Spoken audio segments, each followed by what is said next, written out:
Bonjour à toutes, bonjour à tous. Nous sommes le 10 janvier 2019. Alors aujourd'hui, ça ne sera pas aussi drôle qu'hier. Hier, c'était plutôt amusant. Aujourd'hui, j'ai rédigé un texte que je vais vous lire. Un texte sur le pacifisme. Parce que j'ai eu l'occasion de voir, si nous avons le temps, j'ai eu l'occasion de voir une vidéo d'un gitan qui expliquait les choses avec son vocabulaire et puis qui s'attaquait un petit peu aux pacifistes en disant qu'eux, ils n'étaient pas pacifistes et puis que ça allait saigner avec eux, enfin bref. Alors, bon, je suis très heureux qu'ils décident de devenir des gilets jaunes maintenant que un des leurs, malheureusement, et ça on l'a déploré, je l'ai déploré moi tout de suite, a été écrasé, renversé par un camion ou une voiture, je ne sais plus. C'était au début.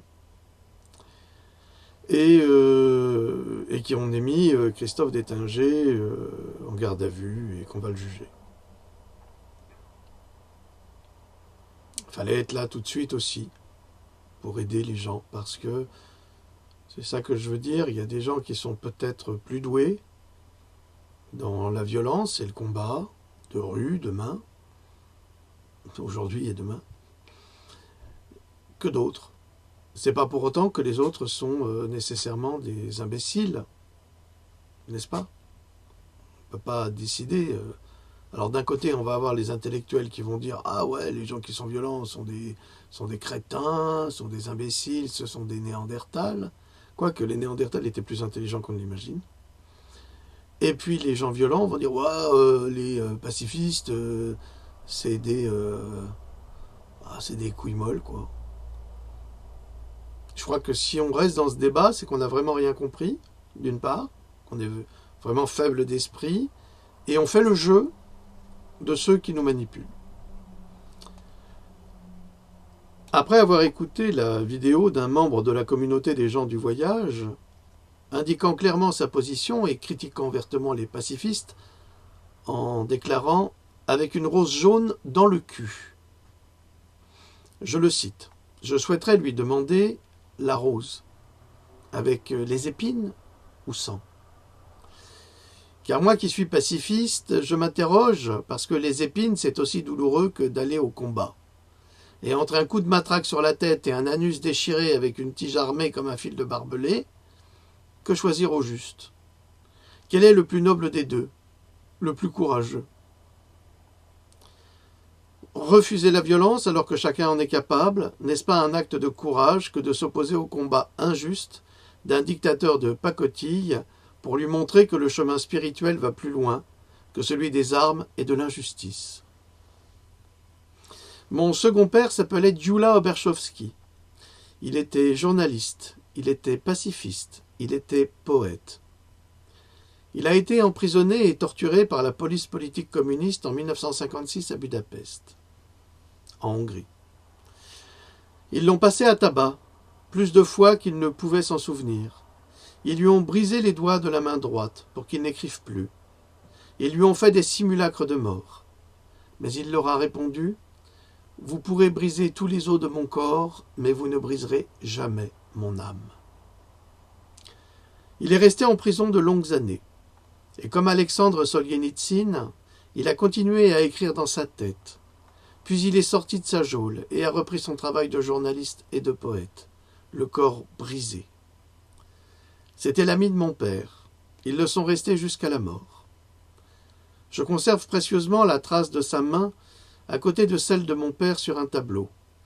C'est le souvenir de la torture commise par de mauvais hommes, comme celui qui nous gouverne avec une bande de criminels.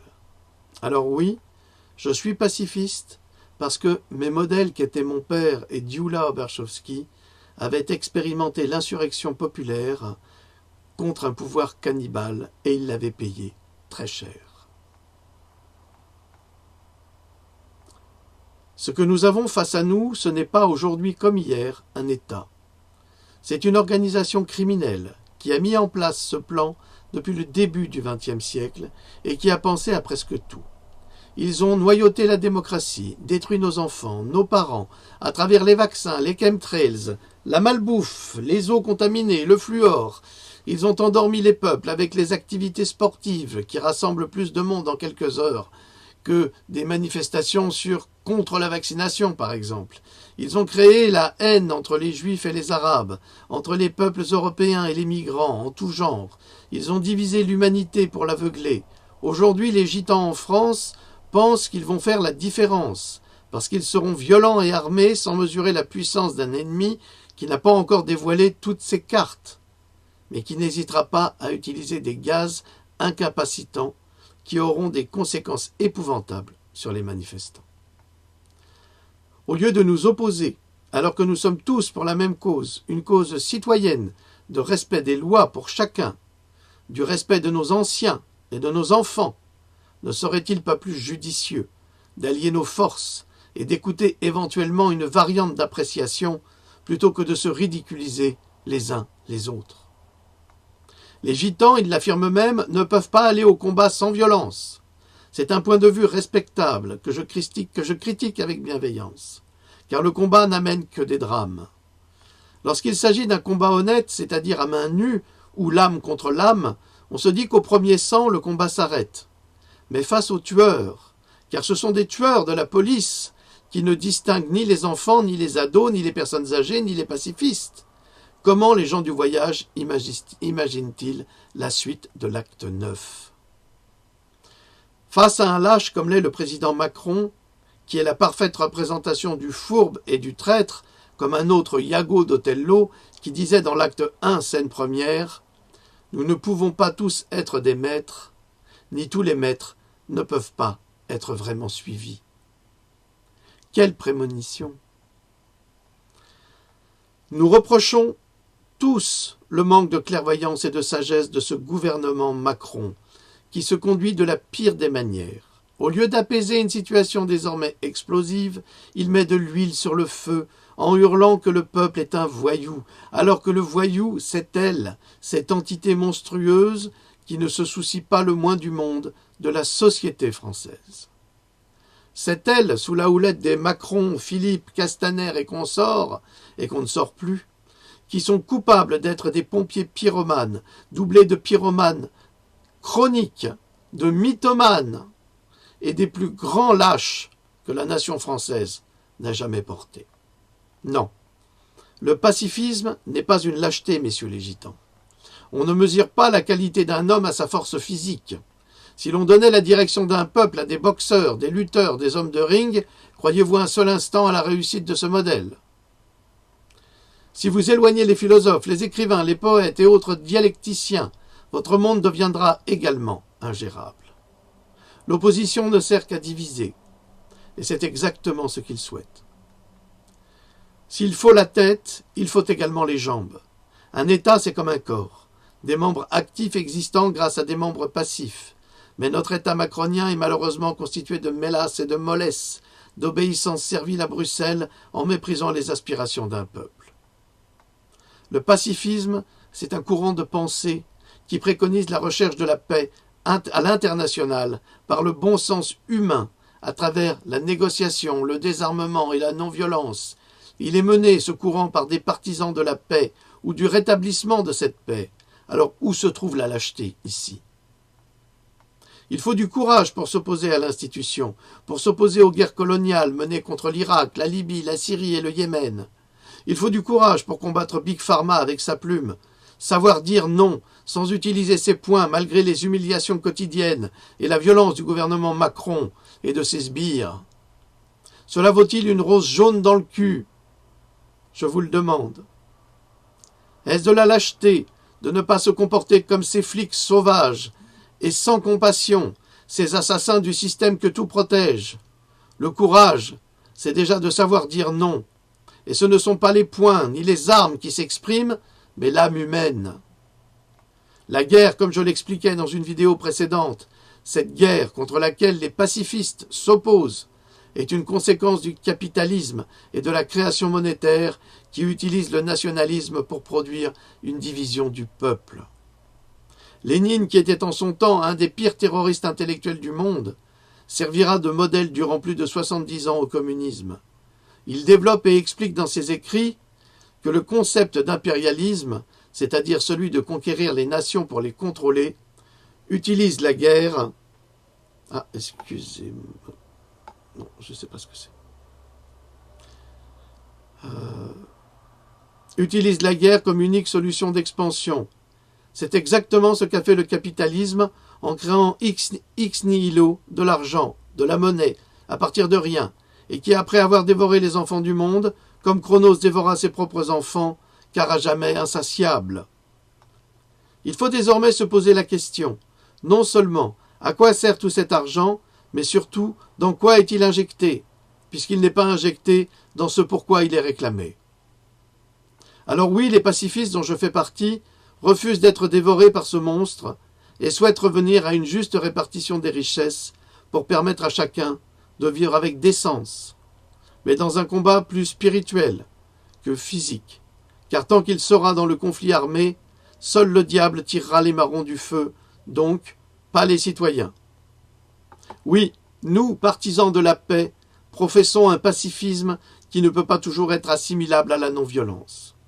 Même dans le bouddhisme, il est écrit que la violence peut être une réaction nécessaire pour sauver un plus grand nombre dans des cas extrêmes.